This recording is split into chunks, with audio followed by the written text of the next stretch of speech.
Certo, vamos mergulhar nisso. Existe um paradoxo fascinante sobre o comportamento humano e como a gente lida com a dor. A primeira coisa para se ter em mente ao estudar esse material é que o perdão é algo absurdamente humano e natural. Sabe qual é o problema? A recusa em perdoar, aquele ato de segurar a mágoa com todas as forças, na verdade é um mecanismo de defesa totalmente neurótico. Todo ser humano tem essa capacidade incrível de soltar o passado e deixar fluir, mas a nossa mente, a mente constrói umas barreiras imensas. E é exatamente essa mecânica psicológica que a gente vai desvendar nesta análise de hoje.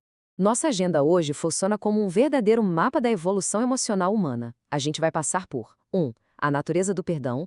2. Obstáculos psicológicos. 3. O ciclo da autossabotagem. 4. Culpa lógica versus ilógica. 5. Os 4 estágios. E, para fechar, o número 6, Vibrando Amor. Seção 1. A natureza do perdão. Subtítulo: Mudando o paradigma. O que a gente vê logo de cara é a desconstrução total daquela falsa ideia de bancar Deus, sabe? Aquela postura arrogante de dizer, eu concedo o meu perdão a quem me ofendeu. Não é nada disso. Essa visão só cria uma hierarquia ilusória de superioridade. O perdão de verdade é reformulado inteiramente como uma mudança interna. A gente não dá algo para alguém como se fosse um prêmio. É o ato íntimo de aceitar o que rolou e parar de emitir aquela vibração constante de ódio, de ressentimento e de peso em relação a uma memória que machuca. Olha só que contraste nítido existe entre essas duas vias.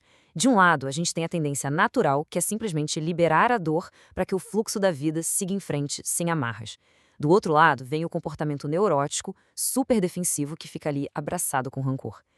E quando a gente cultiva a mágoa, o fluxo da vida literalmente trava.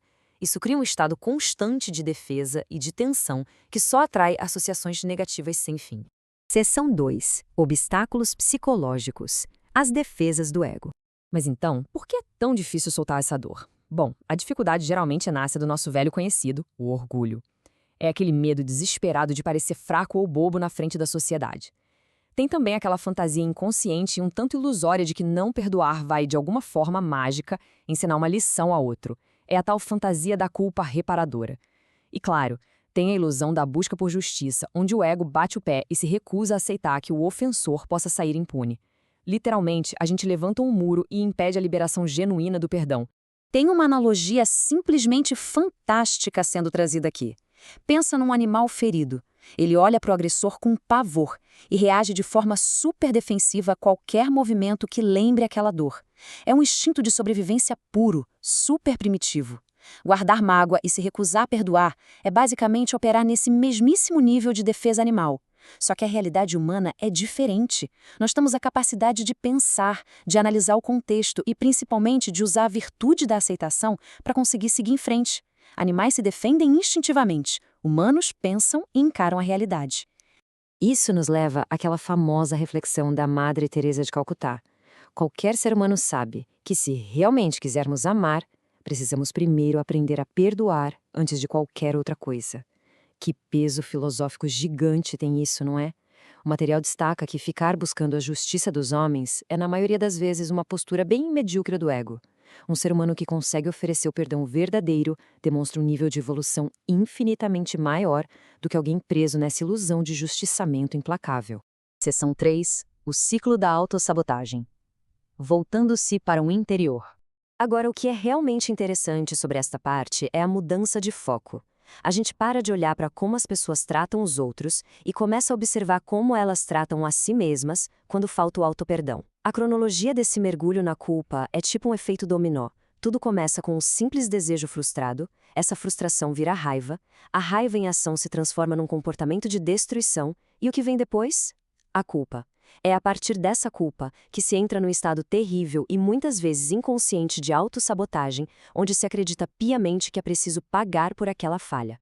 E é aqui que surge uma expressão genial do nosso estudo, o boleto infinito. Quando carregamos culpa, a gente entra num estado de punição que não acaba mais. É literalmente como tentar pagar uma dívida psicológica que nunca zera. Um boleto infinito mesmo. A pessoa passa a vida inteira sabotando as próprias chances, estragando relacionamentos de oportunidades para tentar pagar por algo que, na verdade, só pode ser quitado através do auto-perdão. E olha, todo ser humano está em evolução e merece, sem dúvida, perdoar a si mesmo. Seção 4. Culpa lógica versus ilógica. Desmistificando a autoculpa. E isso ilustra brilhantemente o mecanismo de como a gente se culpa. A gente vê aqui a culpa lógica de um lado. Ela é premeditada. É quando existe uma intenção clara e livre de causar algum dano. E detalhe, até nesses casos, o auto-perdão é fundamental em algum momento do processo. Mas do outro lado, a gente tem a culpa ilógica. Essa é muito traiçoeira, porque ela nasce de um desejo frustrado, sem nenhuma intenção de fazer mal a ninguém. Só que mesmo assim, ela gera um falso sentimento de responsabilidade e de necessidade de punição. Para clarear de vez, temos esta analogia perfeita do hospital. Imagina alguém que visita um parente em coma, todos os dias, religiosamente durante um ano inteiro. Aí, num único dia, essa pessoa decide tirar algumas horinhas para descansar. E, infelizmente, é exatamente nesse dia que o parente falece. A mente dessa pessoa é, na hora, inundada por uma culpa esmagadora. Mas vem cá, houve premeditação? Houve intenção de causar aquilo? De jeito nenhum. Esse é o exemplo clássico e doloroso da culpa ilógica. Assumir essa responsabilidade só serve para travar a vida desnecessariamente. Seção 5. Os 4 estágios. O caminho da evolução emocional. Então, existe uma evolução muito bem mapeada no nosso jeito de perdoar e de fazer o bem. O primeiro estágio, bem básico, é fazer algo bom já esperando reciprocidade. O segundo estágio é fazer e esperar pelo menos um obrigadinho, sabe? Uma gratidão básica. O terceiro já é um belo salto. Fazer o bem sem esperar nem agradecimento, contando apenas que ninguém te prejudique de volta. E o quarto estágio? Esse é o ápice da evolução emocional. É a capacidade de fazer o bem, receber ingratidão de volta e, ainda assim, aceitar e perdoar pacificamente, sem deixar que isso destrua a paz interna. E para explicar por que a gente se frustra tanto nessas horas, o material traz uma analogia que é até engraçada, mas profundamente real. Esperar um comportamento perfeito e super evoluído de alguém que ainda está num estágio emocional muito primitivo é literalmente como esperar que um cachorro use o vaso sanitário e ainda dê a descarga. É uma expectativa completamente fora da realidade. Entender as diferentes faixas de evolução das pessoas é um ato de consciência. Não tem como a gente exigir de alguém algo que a pessoa não tem a menor capacidade de entregar naquele momento. Seção 6. Vibrando o amor. A resolução final. Vamos avançar para ver como isso tudo culmina na resolução final. O perdão, no fim das contas, não tem absolutamente nada a ver com o outro. É tudo sobre o estado interno da própria pessoa. A verdadeira aceitação é reconhecer os fatos, o que aconteceu, e simplesmente virar a página. A gente não deve nunca ficar ali de calculadorinha na mão, medindo se o outro merece ou não ser perdoado. Ficar julgando se o agressor já aprendeu a lição ou se já sofreu bastante é só mais uma daquelas armadilhas sorrateiras do nosso ego. O foco deve ser unicamente em parar a vibração negativa dentro da gente. A grande chave para ressignificar tudo isso de forma prática é a seguinte: o objetivo do perdão não é tentar mudar o passado porque isso é impossível e ponto. O objetivo é literalmente alterar a nossa frequência interna.